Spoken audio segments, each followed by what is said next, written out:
Just file for divorce. I don't want the kids." With those harsh words, my husband left the house, abandoning our 3-year-old twins and our newborn daughter. I had suspected he was cheating for some time, but between childcare and work, I had no energy to confront him. "I can't do this anymore." Just then, one of the twins clung to me, saying, "Mommy, we love you." Their worried faces looked up at me. Despite my anger towards my husband, something snapped in me at that moment. Well, I'll just file it, I thought. I signed the divorce papers with a smirk. He doesn't realize how much I've been supporting him. Unknowingly, he had begun his descent into hell. "I'll be home late again." How many times have I heard that? My name is Iris. I'm 34. We got married 4 years ago. He was 2 years younger, which led me to spoil him at first. The following year, we had twin girls, and 3 years later, another daughter. His return home began to get extremely late around the time our last child was born. I hope the third one is a boy. I've always dreamed of playing catch with him. He was excited during the pregnancy, but his attitude soured as soon as he found out it was another girl. At the hospital, he grimaced upon seeing our newborn daughter. "She doesn't look like me. She's not cute." Intense anger welled up inside me. How can you say your own child isn't cute? Maybe he was already considering divorce by then. Even after I came home from the hospital, his sulkiness continued. He barely helped with childcare. Show a little interest in the kids. If you're short on hands, hire a babysitter or something. You've got savings from your job. I worked at a top-tier company, earning significantly more than most women my age. On the other hand, my husband struggled to keep a job, often quitting before I even noticed. Perhaps he was envious that I was more successful at work. At the time, he was also doing temporary work, unsure of how long it would last. I didn't expect any financial support from him, but I wished he'd at least fulfill his role as a father. Spend some time with the kids at night, at least. What a hassle. When I asked him to help, he did it reluctantly and so poorly that the girls were bored. He realized they weren't warming up to him, which he didn't like, leading to a terrible cycle. Eventually, he stopped helping with the kids altogether. "I'm tired from work. Let me rest on the weekends," he said. On weekends, he either stayed in his room or went out with someone. "I have to work this holiday. If you don't watch the kids, I have plans too. See you." My husband left without listening to me. I couldn't leave the children alone, so I often had to find a babysitter at the last minute. If this continued, it would surely destroy our marriage and harm our children. Thinking this, I decided to talk to my in-laws the next day. That's just how husbands are. A wife needs to be patient. More importantly, could you do that thing we talked about last time? My visit to my in-laws ended with them ignoring my concerns and asking for favors. My parents live far away, so it's hard to visit them. I feel guilty even calling, not knowing who to turn to. "Hey, make dinner." When I returned home in the evening, I was greeted by my husband in pajamas and a messy house. The kids, bored with their toys, instantly smiled upon seeing me. "Where have you been all this time?" "I had to stop by the in-laws for a bit." "Hurry up and make dinner. I'm starving." "If you've been home all day, couldn't you do some laundry or clean the bath?" Hearing this, my husband snorted in amusement. I decided not to do anything for someone who doesn't show gratitude. "What do you mean? I cleaned the bath yesterday, and you didn't thank me." "Didn't I say thank you?" "Not that. I mean, like, at least $100. He stretched out his hand, gesturing for money. What is he talking about? I must have looked distant, tired, and irritated. I pulled him aside to the bathroom so the kids wouldn't hear and retorted, "I am working, doing the chores, raising the kids, everything, and you have never thanked me. That's a wife's job." "Then what's your job?" "I work too." He barely earns $1,000 a month and does nothing around the house. Our argument lasted about an hour until, "Mommy, I'm hungry." My daughter's call snapped me out of it. My husband left in a huff, but I ignored him and rushed to prepare dinner. During these tense days, I discovered something: my husband is cheating. I confided in a college colleague who had divorced due to her husband's affairs, and she advised me to gather evidence immediately. To tell the truth, I had noticed my husband's affair some time ago, just before our youngest was born. I noticed a sweet fragrance on him, like perfume. When I casually asked him about it just after he got home, he broke into a sweat and started stuttering. In addition to that, he was coming home very late, talking less and less, and his attitude towards the children was changing. There were many signs, including the disappearance of intimacy, but what really convinced me was a certain event. There was a lipstick in the pocket of your jacket. It's mine. My lips get chapped. You're using Chanel's pink lipstick? Maybe it's my mom's. His evasive answer sounded like a lie. Then, as he hurriedly said, I need a bath, and stripped off his dress shirt on the way to the bathroom, I saw it. What is that? I sighed. It was clearly a hickey in a place usually covered by clothes. I was about to confront him but immediately thought better of it and decided to gather evidence first. Take your time warming up. I smiled sweetly, pretending I hadn't seen anything. The next day, I came home late from overtime. My daughters were already asleep, and the room was wrecked in silence. We need to talk. Only the dining room light was on, and there he stood, holding a piece of paper.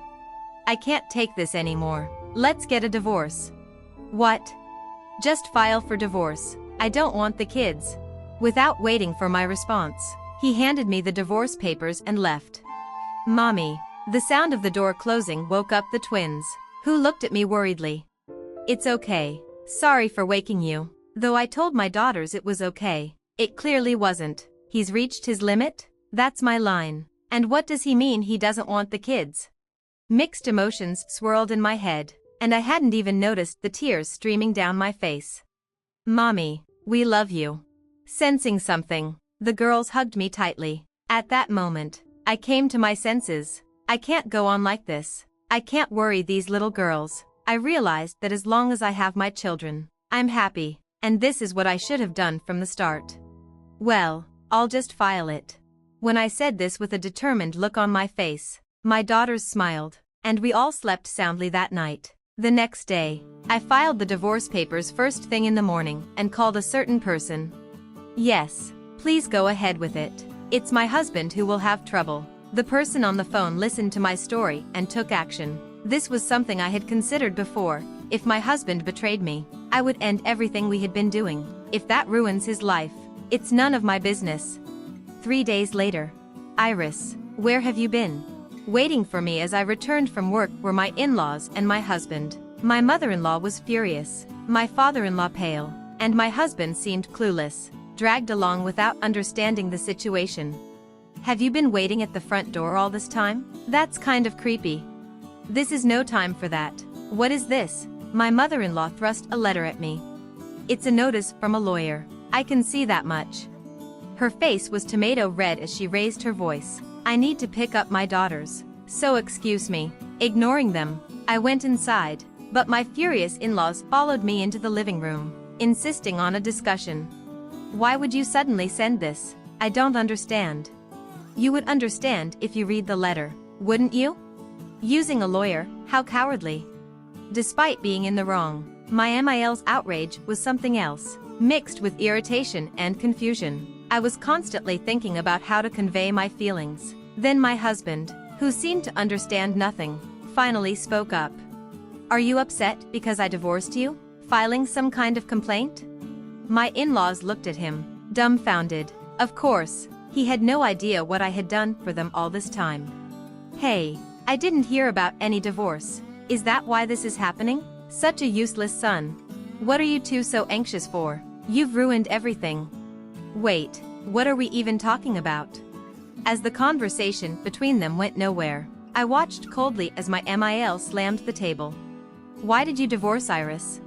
Well, my husband clammed up when things got uncomfortable. Since the conversation wasn't going anywhere, I decided to answer for him. He completely failed to fulfill his duties as a husband and father. There you go again. I told you that's just how men are, right? So you would forgive your husband if he had an affair? What? My MIL froze, clearly not expecting to hear that her son had been unfaithful. My husband tried to interject, but a sharp glare from me shut him up. Then, oddly, my FIL started defending his son. A man's affair is just a fling. It's not a problem. This is pointless. Please leave. All further communication will need to go through my lawyer. So what are you talking to a lawyer for now? You're agreeing to the divorce, right? My husband was confused, clueless about what was going on. Agreeing? I filed for divorce straight away. Then what is all this about? While arguing with my husband, my MIL suddenly started crying loudly. Paying $56,000 in one lump sum is impossible. What large sum? What are you talking about? Who's paying whom? Finally, the moment had come, time for my husband to regret. I proudly revealed what I had kept hidden until now. It was right after we got married 4 years ago. I was called to my in-laws' house alone, where my MIL said she had a serious matter to discuss. Nervous just because she was his mother, I was prepared to help however I could. But the words that came out of her mouth were shocking. "I need $60,000, she said out of the blue, leaving me utterly confused. As I hesitated, she bluntly asked about my salary. Unable to withstand her pressure, I admitted it was over $100,000, and her eyes lit up. Apparently, my FIL had gotten into horse racing, losing big amounts without ever winning, and had even accumulated debt. Desperate for $60,000 to cover his debts, she pleaded with me, and I couldn't say no, repeatedly insisting she would pay me back. 4 years passed, and all I got back was just $4,000. There were times when she repaid some only to borrow again. If I don't do something, I will never be able to collect the full amount. So I hired a lawyer and filed a lump sum claim for the remaining $56,000 in full. My husband's jaw dropped when he heard this, and I almost laughed. But we said we'd pay back little by little. Why suddenly in full? We're no longer family, so I thought I shouldn't hold back. Then my MIL, with a screech like a monkey, turned her fury towards my husband. "It's your fault for cheating, so you should be the one to pay it back." Huh? Why should I? We're not working anymore, and our pension won't cover it. If you want me to live in your parents' house, you'll do what I say. There was no way he could pay back $56,000 in one lump sum, especially since he was unemployed again at the time. "I'll live at Kate's place, so I won't pay." That's the name of your affair partner. As I grew increasingly absurd listening to this family quarrel, I decided it was time to deliver the final blow. Don't think it ends with $56,000. I'm demanding $20,000 each from you and your affair partner as compensation, plus child support, of course. What? It's only fair, leaving your children to play around? Where's the proof I cheated? Had he forgotten so quickly about loudly declaring he'd live with Kate? Sighing, I handed him a pile of photos I had prepared for this moment. Looking at these made me sick. The photos were from his social media, showing him kissing and embracing his affair partner. Definitely a no-no, as confirmed by my lawyer. Why do you have these? A quick online search brought up your social media. It's amazing you thought it wouldn't be found. My naive husband had kept posting cheerful photos in a public setting. He probably continued to use social networking sites without knowing how horrible they were. I was surprised that he was doing this, being mechanically inept. But it made it easy for me to gather evidence of his cheating. Even my in-laws were dumbfounded, gaping at him. "Please leave now. It's time to go to daycare. At least don't demand compensation from Kate. What if she runs away?" That's not my problem. With no resolution in sight, I forcefully kicked the family out. "Open this. Help me. I didn't know about the debt." I could hear my husband yelling through the door for a while. "I'm calling the police," I yelled, and the three of them shrugged and left. A year has passed since then. After paying me the compensation, the affair partner disappeared. Because of this, my ex-husband had to live at his parents' home, where they incessantly demanded he cover the $56,000. He ended up borrowing from shady lenders. While he managed to pay that off quickly, he still owes $20,000 in compensation for the affair and $500 a month in child support. Now he earns his daily wage by doing manual labor from morning to night. The interest on his debt is ballooning, and it might be impossible for him to pay it off in his lifetime. But that's none of my business. "Mommy, we're going to be late." Oops, my daughters are calling me to daycare. They're growing up so healthy and strong. That's all the happiness I need.